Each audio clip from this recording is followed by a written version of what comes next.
Eso quiero saber.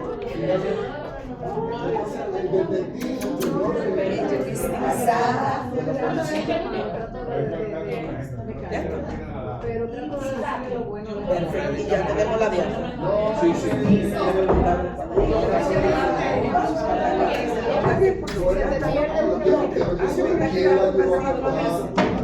No.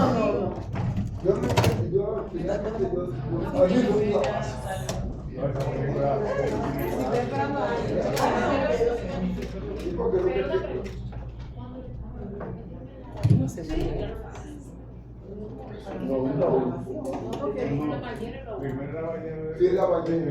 le tiraron una vaina de piedra. Sí, Y después La multa fue ella, pues, era el corazón. Y entonces el tigre y la mano se quedaron con todo. No, se murió. Cuando él sentí que se quitó la vaina esa que era poquiza de todo, y se paró, y se cayó un baile. Hola, buenas noches. Bienvenidos sean todos a esta tertulia del mes de abril, agradeciendo la presencia de todos ustedes y como siempre la acogida que nos da el Centro Cultural Banreservas desde hace más de 2 años. La tertulia de hoy, Irma Asklin, pionera y visionaria, está a cargo de la doctora Laura Gil, que ya ustedes conocen por demás, pero que siempre es bueno para los que son nuevos en esta ocasión, pues recordar un poquito la trayectoria y la formación de la doctora Laura Gil. La doctora Gil se licenció en la Universidad de Zaragoza, España, en 1981 en Filosofía y Letras, con especialidad en Historia Contemporánea. En 1983 obtuvo en la Universidad Nacional Pedro Enríquez Ureña una licenciatura en Ciencias de la Educación, magna cum laude y premio de la Fundación Universitaria Dominicana. En 1997 presentó su tesis de doctorado en Historia del Arte en la Universidad de Zaragoza con la calificación sobresaliente cum laude. El título de la tesis doctoral fue El exilio español de 1939 en Santo Domingo y su aporte a la cultura y el arte dominicanos. Desde 1981 ha impartido docencia en las universidades, en la UNFU, en la Universidad Católica de Santo Domingo y en la Universidad Católica Madre y Maestra, hasta ingresar al profesorado de UNAPEC, donde lleva laborando desde hace 23 años.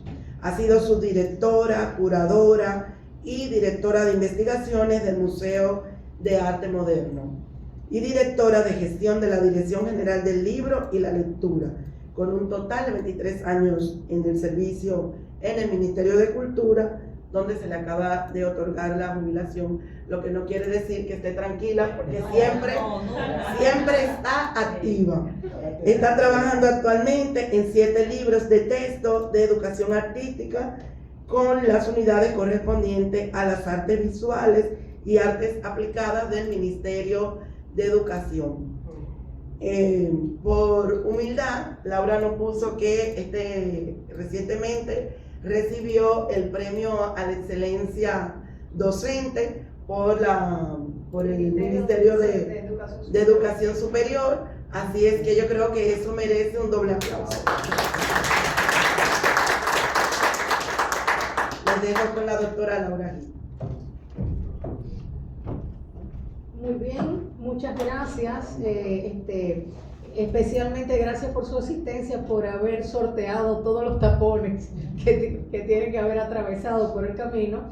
Y voy a empezar a tratar sobre el tema que nos reúne hoy, que es una pintora sueca, Irma Asklin, a quien hemos llamado pionera y visionaria porque relativamente recientemente, sobre todo desde 1986, pero cada vez más, se ha subrayado que se adelantó a Kandinsky a quien se considera el padre de la abstracción, y yo creo que hay que seguirlo considerando como el padre de la abstracción, pero Irma es la madre. Exactamente. Se adelantó a Kandinsky, quien dio a conocer su texto de lo espiritual en el arte y su primera acuarela abstracta expuesta en 1911. Sin embargo, Irma af Klint ya estaba pintando en el lenguaje de la abstracción desde 1906, es decir que ella fue realmente la pionera. El trasfondo ideológico, cultural, espiritual de ambos es muy parecido y es algo de lo que vamos a abordar en el presente momento. Entonces, Irma af Klint, pionera y visionaria, y aquí tienen ustedes a esta sueca que nació el 26 de octubre de 1862 en Solna, una localidad cerca de Estocolmo, en Suecia, y también murió cerca de Estocolmo el 21 de octubre, parece que octubre era su mes para todo, para la entrada y para la salida, en 1944 por un accidente de tránsito.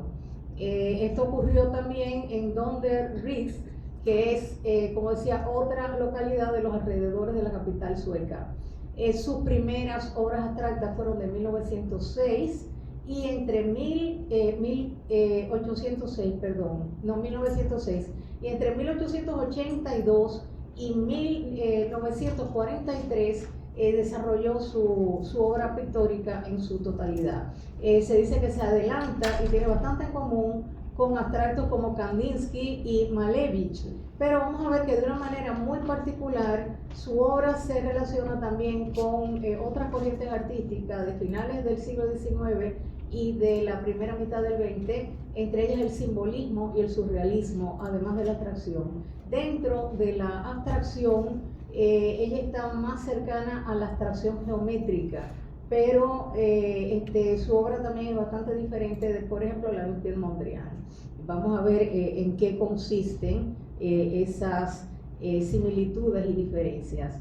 Ella se conoce desde 1986, cuando el MoMA, el Museo de Arte Moderno de Nueva York, hizo la primera gran retrospectiva de Irma af Klint, a quien vergonzosamente no tenía dentro de su colección permanente, o sea, no formaba parte de los fondos permanentes. Irma es un personaje extremadamente interesante y significativo, porque además de que es pionera de uno de los movimientos más importantes del arte del siglo XX y de la calidad intrínseca de su obra, aunque no fuera la primera, sería igualmente una abstracto geométrica, simbolista, muy interesante, pero es que también nos lleva al tema tan socorrido en nuestros tiempos de la relación de las mujeres creadoras con el arte y cómo tradicionalmente se les ha dejado de lado, incluso a artistas que la investigación posterior ha demostrado que han hecho obras de gran calidad y muy significativas. Desde luego que el contexto social y cultural no favorecía a las mujeres artistas por una serie de cuestiones en las que no voy a profundizar en detalle, pero si a alguien le interesa el tema, hay un ensayo que ya se ha convertido en un clásico de Linda Nordström, que se llama ¿Por qué no hay grandes artistas mujeres? No grandes mujeres artistas, sino grandes artistas mujeres, donde esta teórica ha mostrado que hay toda una mitología en torno a lo que es el artista genial y que lo que era la función de la mujer en la sociedad era prácticamente incompatible con esto. Hay que tener en cuenta que por más que una mujer tuviera capacidad, calidad, una buena formación, no era tan fácil que su obra trascendiera y que influyera sobre otros artistas, como en el caso de aquellos hombres a los que consideramos genios, que no son genios solamente por su obra, sino por su influencia. Hay que ver la enorme influencia que tiene, por ejemplo, la obra de Picasso. Pero una mujer que hubiera tenido el mismo talento de Picasso pintando en su casa o dentro de un círculo muy reducido, pues difícilmente iba a tener la misma trascendencia y la misma influencia social. Vamos a ver que de todas maneras el hecho de que Irma haya permanecido desestimada y prácticamente oculta, sumida en el misterio, tiene algo que ver con su condición de mujer, pero tiene también bastante que ver con detalles de su biografía, puesto que ella misma pidió a su sobrino predilecto, que fue su albacea, Eric, su albacea testamentario, que sus obras no se publicaran hasta 20 años después de su muerte, que no se dieran a conocer. Ahora vamos a ver por qué. Entonces ella era la cuarta de 5 hijos, hija de un almirante, y estudió en una escuela técnica y en la Academia Sueca de Bellas Artes entre 1882 y 83, que fue uno de los primeros centros educativos europeos que admitieron mujeres. Se puede decir que pertenece, por lo tanto, a la primera generación importante de mujeres artistas, que son las de finales del siglo XIX, sobre todo a partir del movimiento impresionista, con gente como Berta Morisot, Mary Cassatt, la norteamericana, y la gran escultora Camille Claudel, a quien su familia y Auguste Rodin, su amante y maestro, le encerraron en un manicomio. Entonces, obviamente las condiciones no eran las mejores para el desarrollo del talento femenino. Ella nunca se casó, no hay pruebas, aunque se ha especulado con eso, no hay pruebas de que fuera lesbiana, no está demostrado, pero sí que nunca se casó, no tuvo hijos y tuvo sobre todo amistades femeninas, pero podían haber sido simplemente amistades, esto no lo sabemos. Hay muchas especulaciones al respecto, pero no lo sabemos. Lo que sí se sabe es que la misma academia le abrió un taller a ella y a 2 compañeros en la Kunstgarten, que por lo poquito que yo entiendo de alemán, es como la calle del jardín de arte. Esto está en sueco, pero guiándome un poquito por Kunst y Garten en alemán, Strade, calle, entonces más o menos debe ser esto. Ella empezó a trabajar con estos compañeros y después formó un grupo de 5 mujeres artistas que se llamaron Las 5, y entonces aquí comenzó a desarrollarse lo que es más característico de la obra de Anne Clint. Ella fue una pintora convencional de paisajes y retratos, que era lo que vendía y lo que mostraba al público y por lo que la conocía todo el mundo, pero este grupo era un grupo esotérico que practicaba el espiritismo y algo así como un tipo de escritura automática, lo cual emparenta su obra con lo que después va a ser una práctica común entre los surrealistas, que también se interesaron en todo lo esotérico. El interés de Irma por lo esotérico tiene bastante que ver con que una hermana de ella murió a los 10 años, y entonces ella se obsesionó con todo lo que tuviera que ver con la vida del más allá, los espíritus, y le dedicó a esto cada vez más atención. Tanto es así que al final de su vida dejó de pintar y se dedicó exclusivamente a la teosofía. Bien, entonces ella fue de las 5 la única que prosiguió con esta práctica, porque las compañeras se asustaron. Entonces la única excéntrica que quedó hasta el final era Irma, y supuestamente en estas sesiones de espiritismo se conectaban con lo que llamaban los altos maestros, y estos altos maestros le describían el mundo espiritual y les inspiraban para pintar prácticamente en un estado de trance, algo que es muy común a lo largo de la historia, porque por ejemplo a nivel popular sabemos que los artesanos artistas que hacían y hacen en nuestro país santos de palo, así es que trabajan, y los indios taínos, por ejemplo, que decían que era el semí era quien les decía, yo creo que tú me hagas una imagen con ese trozo de madera, con esa piedra específicamente. Entonces, siempre ha habido en muchas expresiones artísticas una participación de algo que pudiéramos llamar espíritus, si algo sobrenatural, esotérico, o por lo menos proveniente del inconsciente, con una terminología psicoanalítica. Entonces siempre han existido estas corrientes y ella se adhiere a este tipo de cosas. Entre 1906, con una pausa entre 1910 y 12 aproximadamente, que se dedicó a atender a su madre que estaba enferma, y hasta que la madre murió, ella se dedicó a cuidarla. Entonces hizo esa pausa, pero hasta 1915, con esa pausa que hemos mencionado, desarrolla su serie más importante, que es lo que se llama Pinturas para el Templo. Posteriormente hizo otras series, como la de Parsifal, un personaje de una leyenda medieval que también inspiró algunos trabajos de ópera de Richard Wagner, o El Átomo. Entonces hay que tomar la serie del átomo. Hay que tomar en cuenta que entre finales del siglo XIX y principios del XX se está dando se están dando unas condiciones culturales muy específicas. Desde mediados del siglo XIX, con el gran desarrollo de la ciencia, cada vez cobra más fuerza la filosofía positivista. ¿Qué es la filosofía positivista? Es la que afirma que no hay otras formas de conocimiento que no sea el conocimiento científico.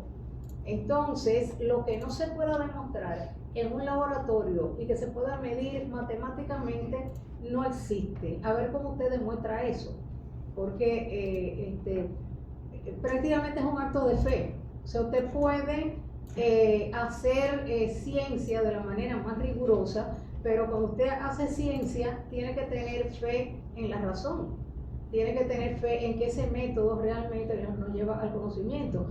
También la ciencia no puede probar que no existan cosas que no sean asequibles por el método científico, porque sería una contradicción. Entonces siempre, como decía Werner Heisenberg, uno de los grandes físicos cuánticos del siglo XX, sin fe no puede ni siquiera funcionar la razón.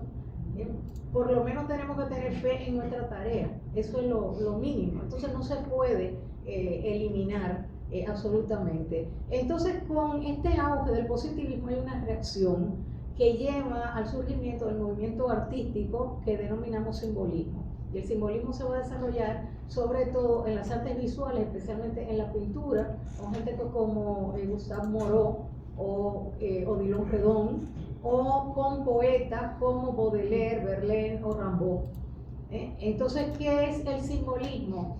Es una corriente cultural que considera y expresa que la realidad más profunda no es física, la realidad más profunda es espiritual, y lo visible no es más que símbolo de lo que no se ve. Entonces de ahí surgen algunas tendencias que se van a desarrollar en artistas del siglo XX que no son estrictamente simbolistas en el sentido de los del XIX. Por ejemplo, Paul Klee, un gran abstracto suizo, uno de los primeros maestros de la abstracción, que decía que la función del arte no es reproducir lo visible, es hacer visible lo invisible. Vasily Kandinsky escribe de lo espiritual en el arte y dice que lo que él busca no es reproducir el mundo visible. Por una parte trata de crear armonías entre los elementos plásticos, los puntos, las líneas, los colores. Esto es lo que él explica en Punto y Línea sobre el Plano, que es su otro libro. Pero en de lo espiritual en el arte se refiere a que precisamente con el arte abstracto, que no representa al mundo físico, hacemos visible el mundo espiritual. Entonces eso es lo que él se propone. Publica ese libro en 1911 y más o menos al mismo tiempo da a conocer su primera acuarela abstracta. Kandinsky ha pasado entonces por ser el padre de la abstracción. Kandinsky no deja de tener una gran importancia, aunque se le haya adelantado Hilma, porque es el primero que tiene lo que se llama una eficacia histórica. A partir de él se van a desarrollar más artistas abstractos. Entonces es el líder de un movimiento y es el teórico, además de practicarlo, porque escribió esos 2 libros. Entonces, yo como practico un feminismo que consiste en darle valor a las mujeres, no en quitárselo a los hombres. Ese es el mío. Por ahí hay machismos, embrismos y todo ese tipo de ismos de pobre gente que lo que necesita es una terapia en lugar de estar liderando movimientos, pero no nos vamos a ir por ahí.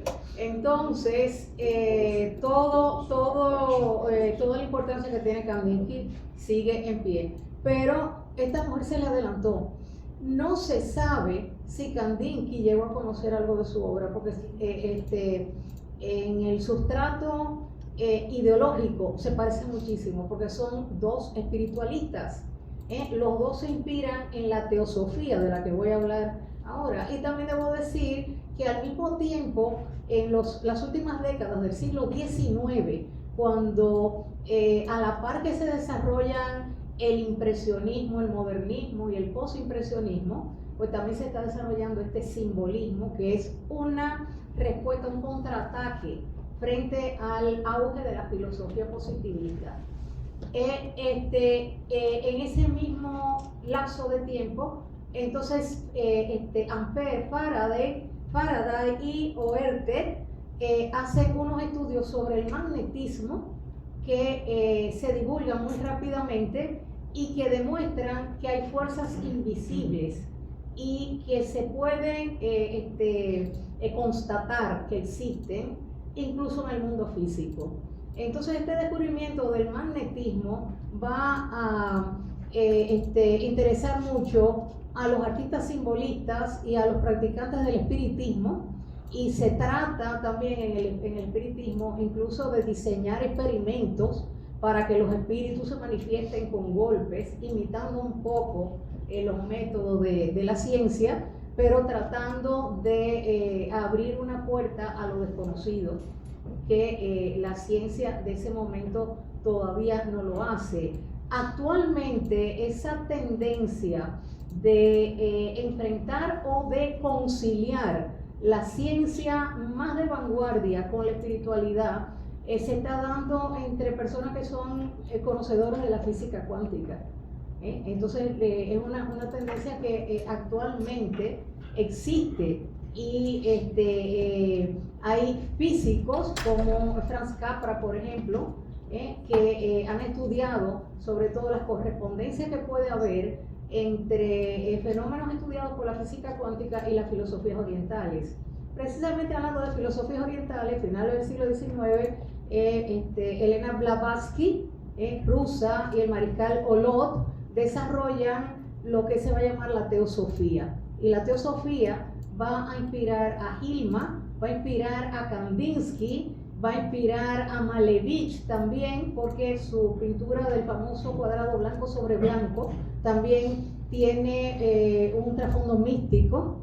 Lo que trata es de mostrar visualmente lo que experimenta un místico que se encuentra con esa vacuidad de la que se habla en las filosofías orientales, sobre todo en el budismo, el sunyata budista, que es nada. Pero ¿por qué es nada? Porque es la precondición para que exista todo, y no se puede definir porque no tiene unos límites, no puede identificarse con una cosa o la otra, porque lo abarca todo, y abarca el tiempo y el espacio y la posibilidad de existencia de todos los seres. Entonces la teosofía es un intento que en el momento en que surge no deja de ser un tanto superficial, pero muy trascendente desde el punto de vista de la evolución de la cultura, y que ha dado el lugar al interés de Occidente por Oriente, que después se ha podido desarrollar con más rigor y con más profundidad. Entonces tiene una importancia cultural muy importante, aunque en el momento fuera un poco balbuceante. ¿Qué es lo que quiere decir la teosofía? Bueno, que es un estudio de lo divino que existe, como dicen los textos en sánscrito de los Vedas o los Upanishads, que es la luz que está más allá del horizonte, pero es la que está también en el interior del hombre. O sea que Dios está más allá, es trascendente, pero también está en el interior de cada uno. Precisamente porque lo abarca todo. Entonces, si lo abarca todo, no pudiera estar fuera de nosotros. Está dentro y fuera. Entonces, se trata también de buscar una evolución espiritual. Recuérdense que Darwin ha estado hablando de evolución, pero aquí la evolución que se está buscando es de carácter espiritual, y que en ella confluyan las enseñanzas de todas las grandes tradiciones religiosas del mundo. Entonces, buscando los elementos comunes, que ahí ha habido a veces un poco de superficialidad, porque se ha querido forzar la cosa hasta el punto que parezca que no hay diferencia, y sí que las hay, pero desde luego que hay unos elementos comunes que son muy importantes. Entonces, esto es lo más importante en cuanto al contexto. Ya hablamos de que los movimientos artísticos a los que hay que mencionar para entender la obra de Hilma af Klint son, además de la abstracción, el simbolismo de finales del siglo XIX y el surrealismo del XX, porque son prácticamente ella y sus compañeras las primeras que comienzan a utilizar la escritura automática, cosa que después hacen artistas del expresionismo abstracto, por ejemplo, en Estados Unidos, por influencia de Max Ernst y del contacto con los surrealistas, y los surrealistas, por supuesto, que también lo hacen, tratando de conectar con, podemos decir que el otro hemisferio del cerebro, la parte intuitiva, no racional, no lingüística también del ser humano, donde radican los fundamentos de toda creatividad.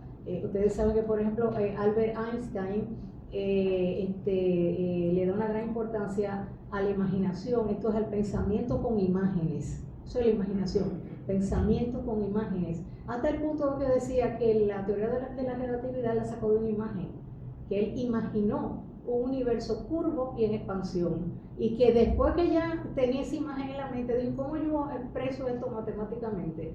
Y entonces fue creando las fórmulas. Y unos años después, otro científico, un británico, James Jeans, se fue a Sudáfrica para ver si se cumplían en un eclipse solar las mediciones que él anticipaba aplicando los conceptos y los cálculos de Einstein, y se le cumplió al dedillo. Entonces quedó corroborada la teoría de la relatividad, uno de los grandes pilares de la ciencia del siglo XX, junto con la mecánica cuántica y las grandes discusiones entre uno, porque Einstein era determinista, o sea, decía que la relación de causa y efecto es, vamos a decir que es rígida, que se cumple de una manera inequívoca siempre, mientras que Heisenberg y Bohr decían, no, pero a nivel microfísico las leyes de la naturaleza pueden no cumplirse, no podemos predecir un electrón determinado si se va a ir por su cuenta, por donde no esperábamos. Entonces Einstein le decía que yo no puedo creer que Dios juega los dados, y los otros lo rebatían y le sacaron números en la pizarra y le demostraron un par de cosas, y Einstein todavía no se lo quería creer. Dijo, bueno, está bien, yo puedo aceptar que Dios juegue a los dados, pero no me digan ustedes que es tramposo. Eso no, él puede jugar a los dados, pero no es tramposo. Bien, entonces además de la teosofía, es muy importante en la vida y en la obra de Hilma af Klint la antroposofía. La antroposofía de Rudolf Steiner es algo bastante parecido, pero como lo dice su nombre, bastante parecido a la teosofía, pero centrado fundamentalmente en las características, en la capacidad y la espiritualidad humana.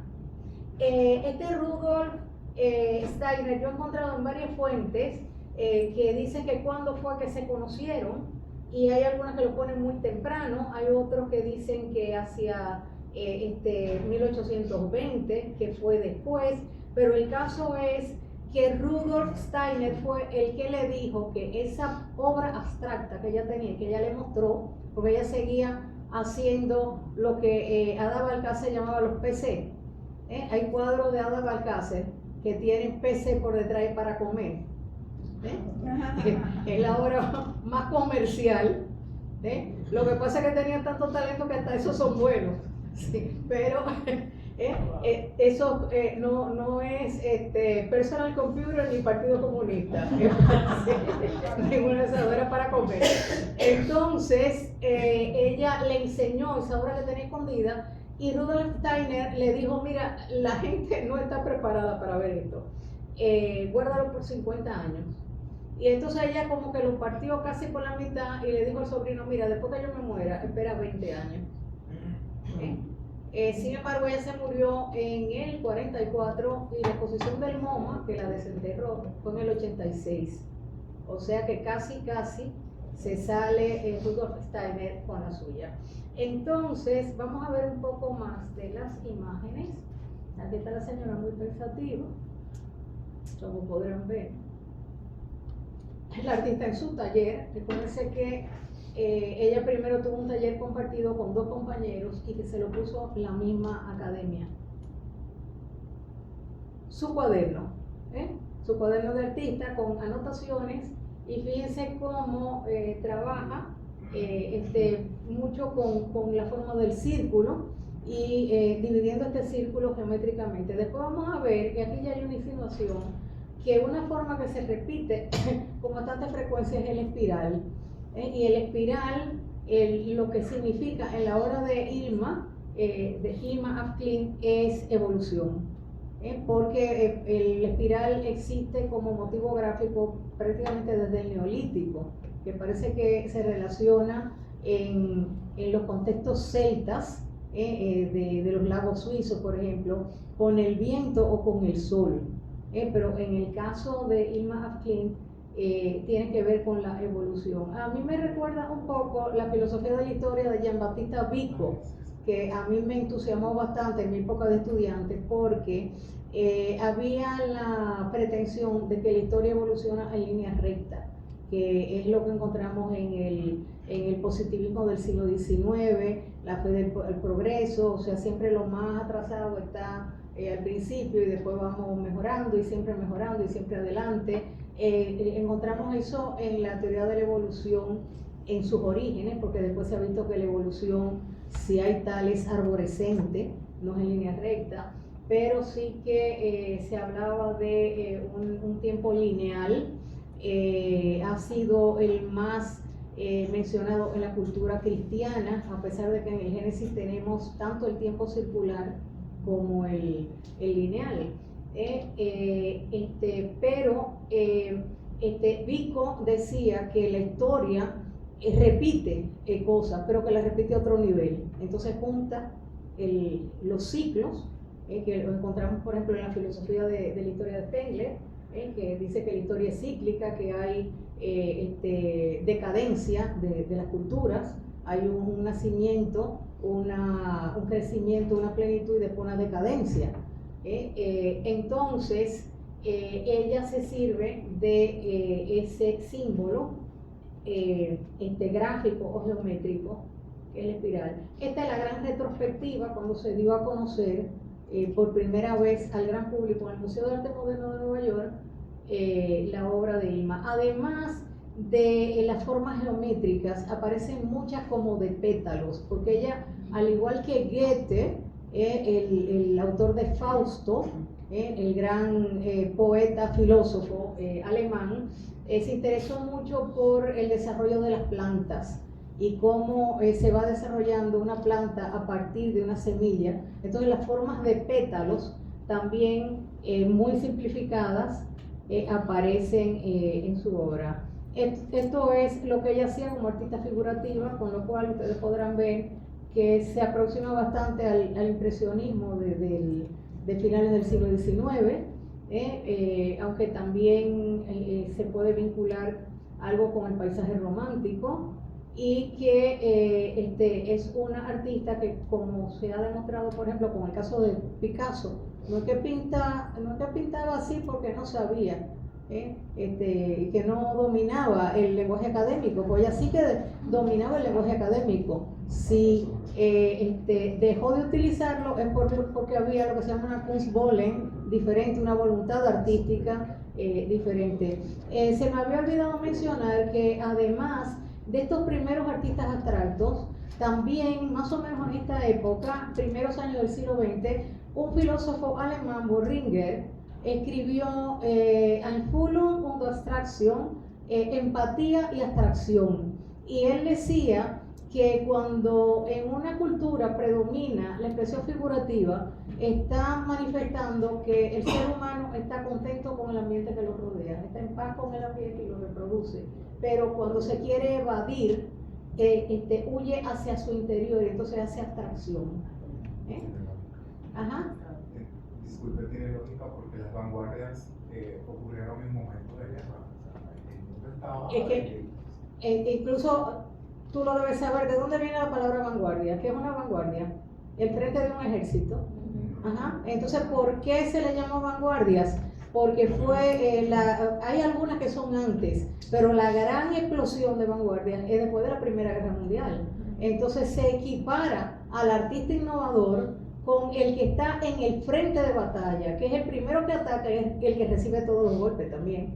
Yo siempre le decía a mi padre, cuando me contaba de sus aventuras durante la Guerra Civil Española, yo le decía, papi, si yo voy a la guerra, yo quiero o ser jefe o estar en la retaguardia.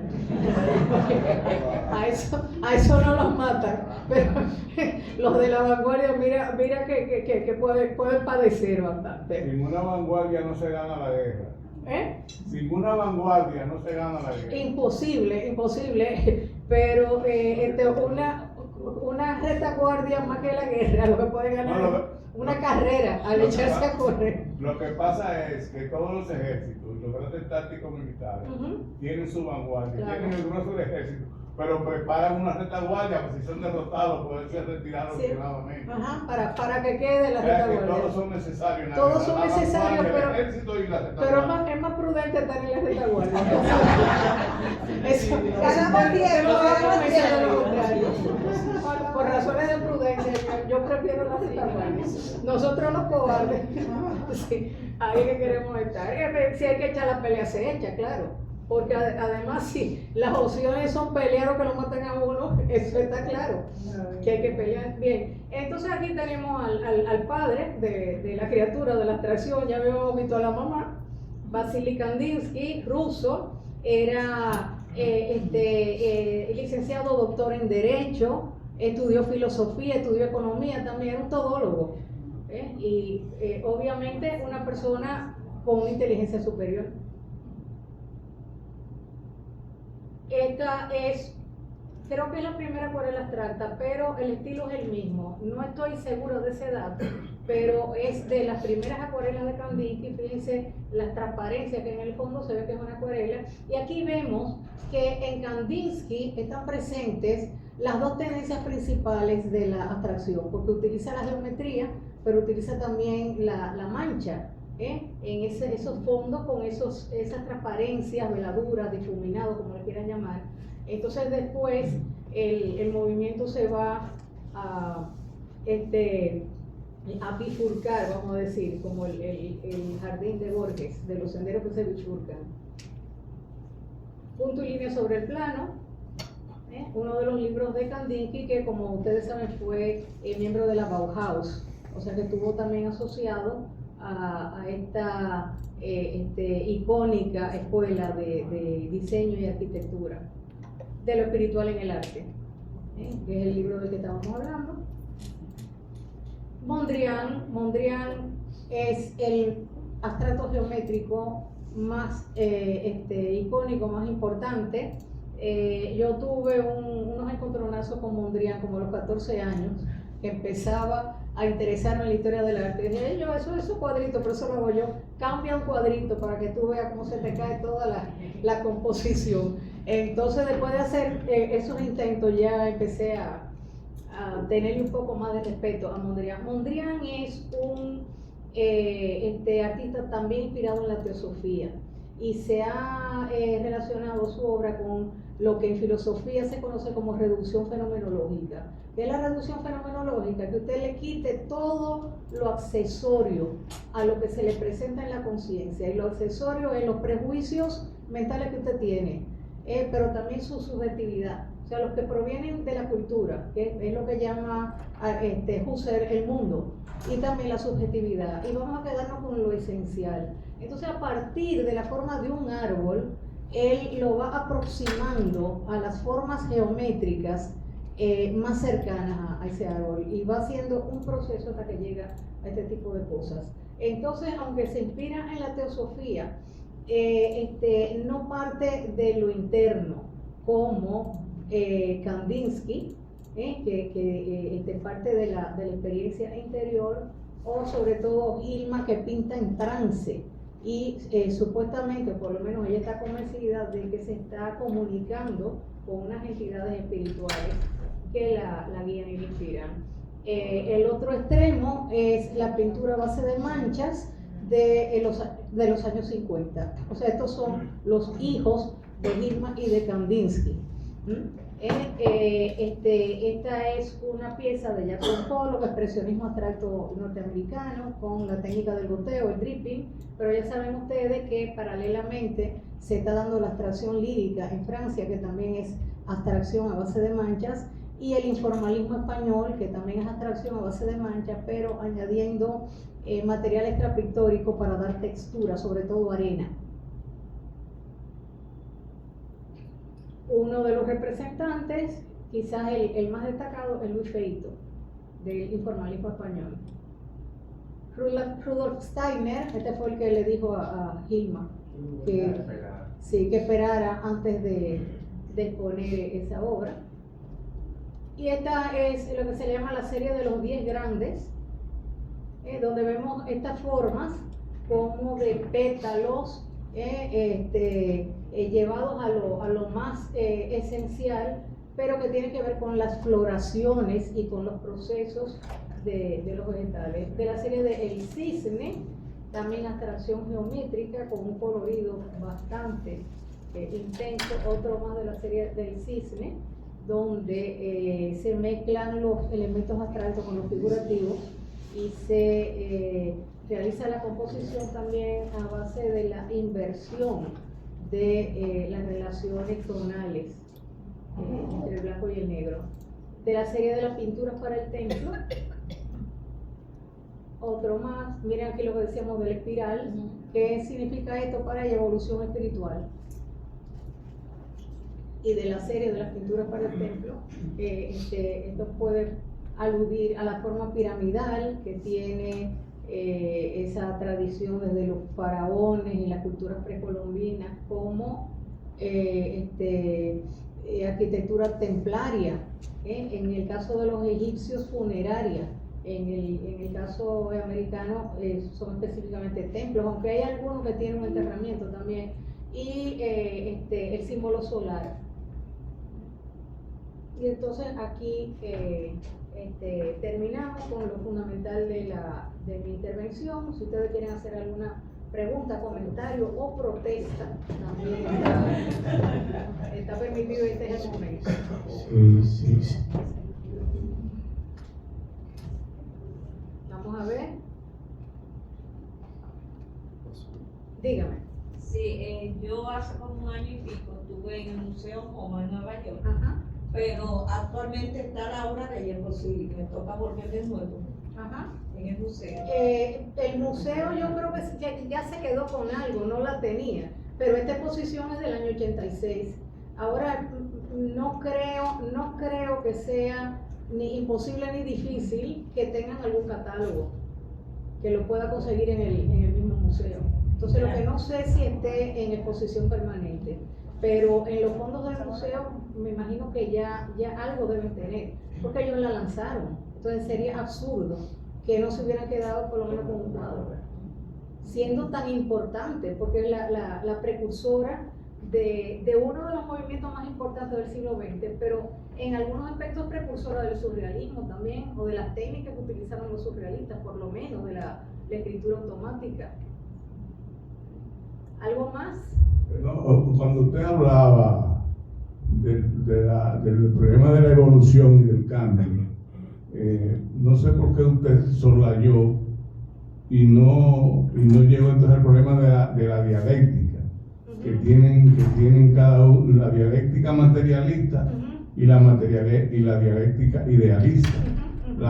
El principal filósofo de la dialéctica idealista, que fue Hegel y que fue el maestro de Carlos Marx, planteaba que los cambios se dan siempre de manera circular.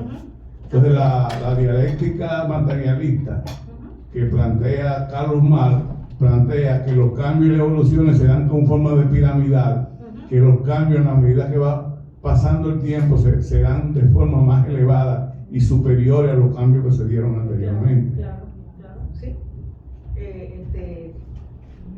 Yo realmente lo que quise era como ubicar el trabajo de la artista, pero es muy interesante lo que usted dice y viene al caso, o sea, complementa muy bien lo que pueda haber aportado yo.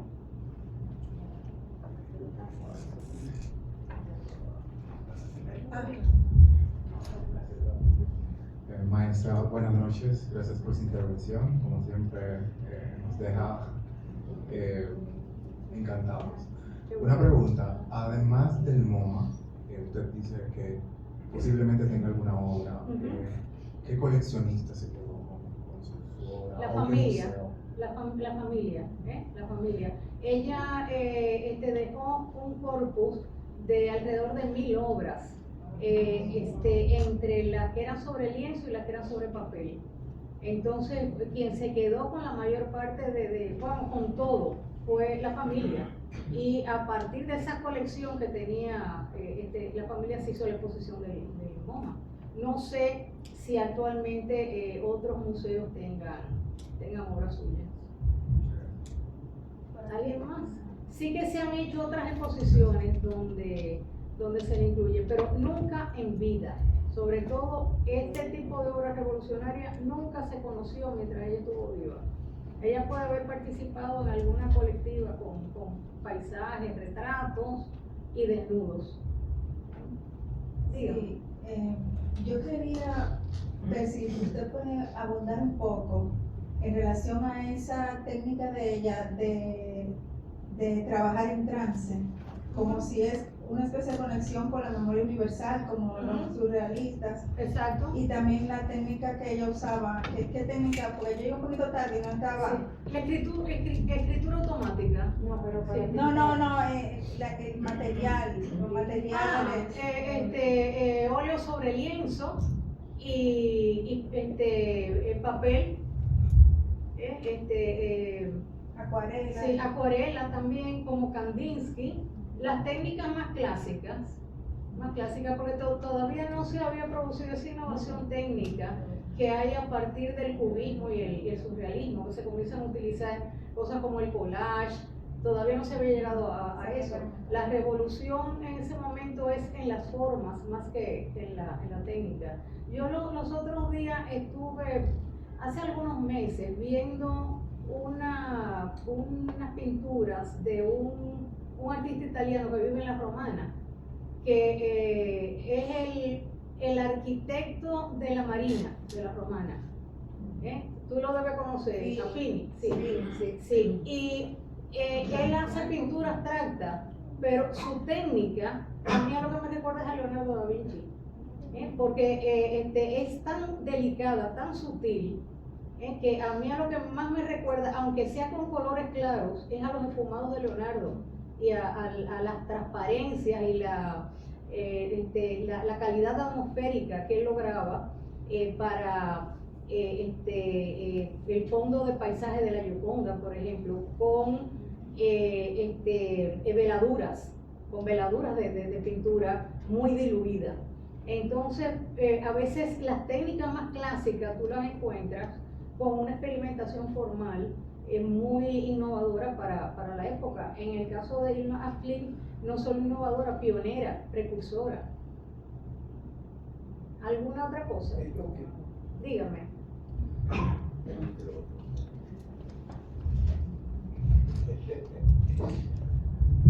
Buenas noches, Bueno. gracias por la ponencia. Ella no escribió explicando la obra de ella. En sus cuadernos, en los cuadernos de Pero será artistas, la- pero no libros como Kandinsky, sino algunas anotaciones mezcladas con los dibujos, pero no un corpus teórico coherente, porque por esas anotaciones también se sabe con qué propósito hizo algunas imágenes, qué es lo que significan. Habla utilizando conceptos del esoterismo de la época, de la teosofía y la antroposofía, pero no como un corpus, como los libros de Kandinsky, que es más sistemático. Bien, dígame. Remedios Varo, Surrealista. sí, Ujú. se aprendería de la obra de... No, porque no se le conocía. O sea, ella no publicó nada. Si acaso se ha investigado y no se ha encontrado ninguna evidencia, podría haber alguna conexión con los rusos por estar geográficamente tan cerca y tener las mismas ideas con el mismo lenguaje. Si acaso, pero Remedios Varo no creo que tuvieran, es casi imposible que tuvieran algún conocimiento de Lima. Por cierto, no era que coetánea, ¿verdad que no? no, para nada. Remedios es muy posterior. Remedios fue exiliada de la Guerra Civil Española en México y la Guerra Española fue del año 36 al 39. O sea que no había oportunidad de que la conocieran. Y desde el 25, Irma ya no estaba pintando, estaba totalmente dedicada a su esoterismo. Entonces no había forma de que se conociera. Por cierto que me acaba de dar por la vena del gusto porque yo soy fanática de Remedios Varo. Y yo también. Sí. Y Leonora Carrington también. Y que me perdone Frida Kahlo, que tiene cosas muy buenas. Maestra, Desde luego que ¿cómo tenía uno talento, llega pero a expresarse de esa manera, como esa mujer? Porque es que yo la amo también. Entonces, ¿cómo uno llega a esos niveles? O sea, hay que leer mucho, hay que aprender de todas esas cosas. Claro, y tener talento, porque sí, hay un refrán español que dice que donde Dios no puso Salamanca no presta.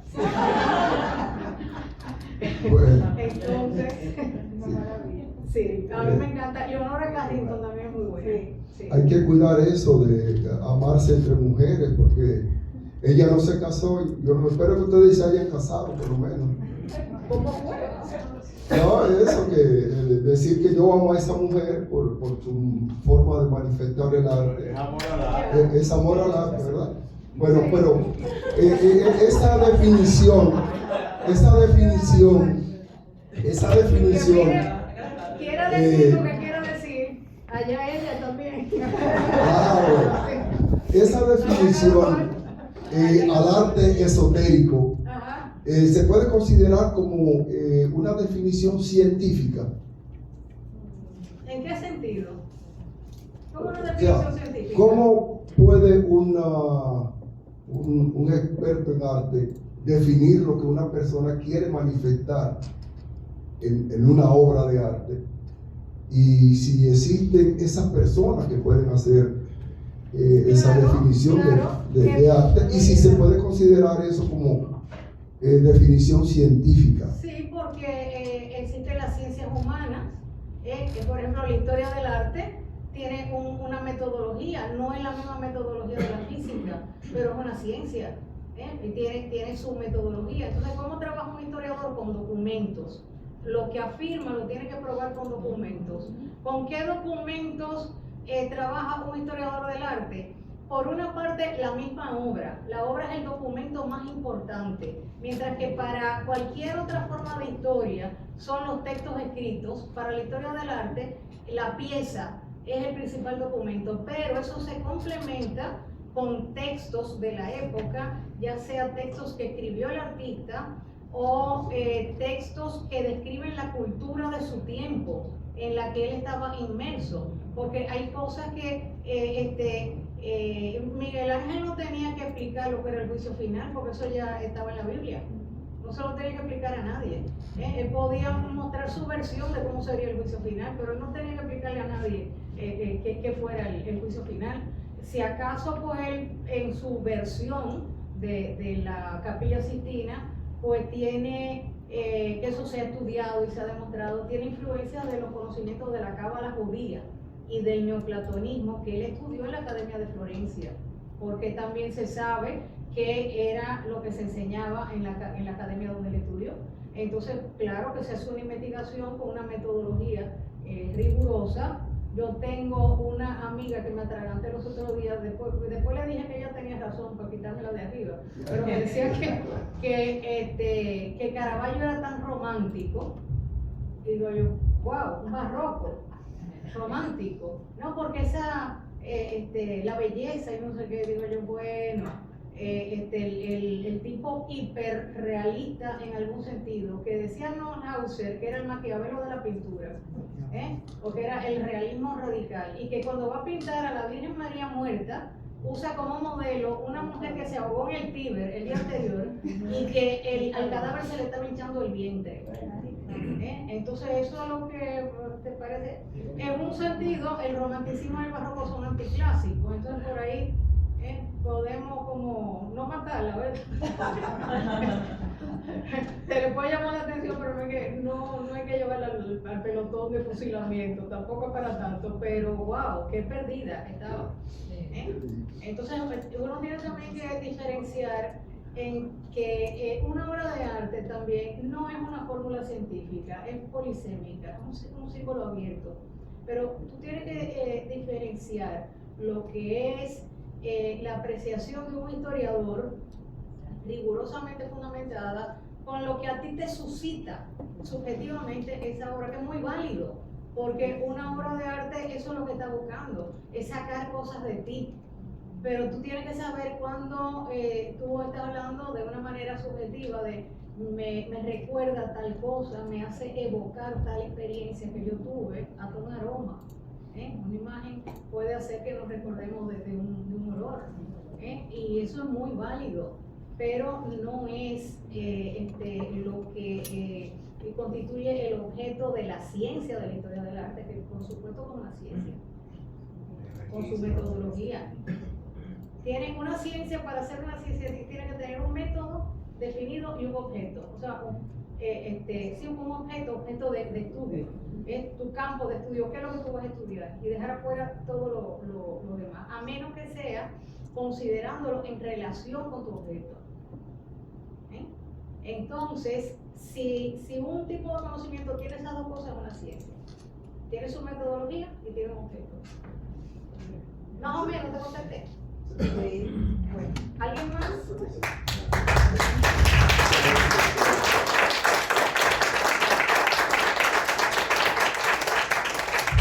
Agradecemos a Laura este trabajo y este empeño de poner en valor la obra de tantas mujeres, y en este caso, en esta ocasión, la obra de Irma Asplin, ¿verdad? Y al Centro Cultural Banreservas, que siempre nos recibe, nos abre la puerta a nosotros, a ustedes, para que podamos entablar este diálogo que se ha hecho cada vez más rico. Así que muchísimas gracias por la presencia, e invitarlos el mes que viene a nuestra tertulia de mayo, que estará a cargo de la historiadora del arte María Fals, que su tertulia va a versar en torno a la obra de Iris Pérez, tan conocida por todos nosotros, ¿verdad? Así es que despedimos a Laura con aplausos.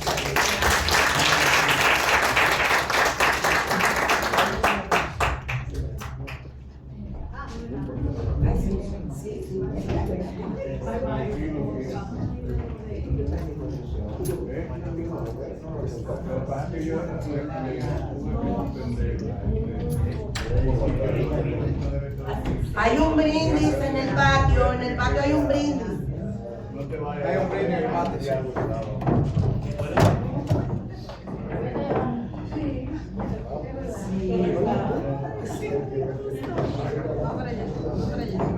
Ya, tiene una portada. Tiene una portada. La pantalla. Yo la pagué. Ya empieza, ya. ¿Está por ahí? Eso anda ahí. Ya. No tiene nota en negro. ¿Está saliendo esa? ¿Está buena? ¿Esa? Sí. Esa está muy bien.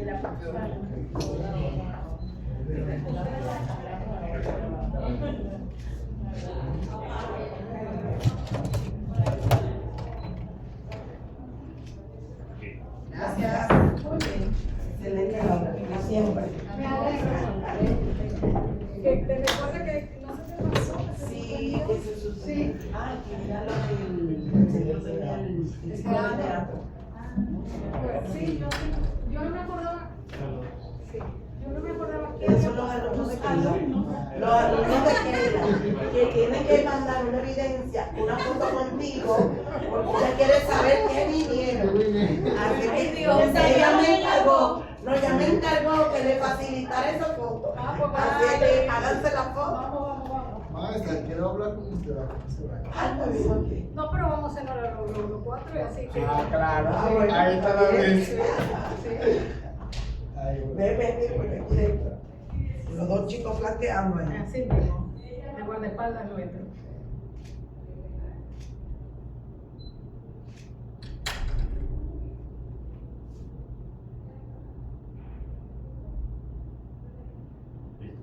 Ya. Gracias. Muy bien. Después me la mandas por el Me hace gracia verle. Le puso tarea que se hagan fotos. La foto también. Pero la actividad es desde mayo. Sí, Una- de 15. Ajá, de 15. No una casa 15, que es la de proyecto de arte. No, pero no se va a prolongar hasta allá. No, me refiero a que usted mandó como un voluntariado. Ah, Y sí, yo había ¿tú quieres dicho- hacerlo? Sí. Ah, ya claro, pensaba. claro. Entonces yo le había dicho. Escríbeme en bueno, privado, claro, para que darme tu número y todo. Ay, sí, me ayudará Vale. mucho. Gracias, maestro. Te agradezco. Y si conoces a algún otro que quiera ayudar, Sí, había otro compañero. Yo creo ah, que pues ya entonces sabe. habla con él, ¿está bien? Está bien. Y así en privado nos mantenemos en privado. Ok.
Pero yo bajar.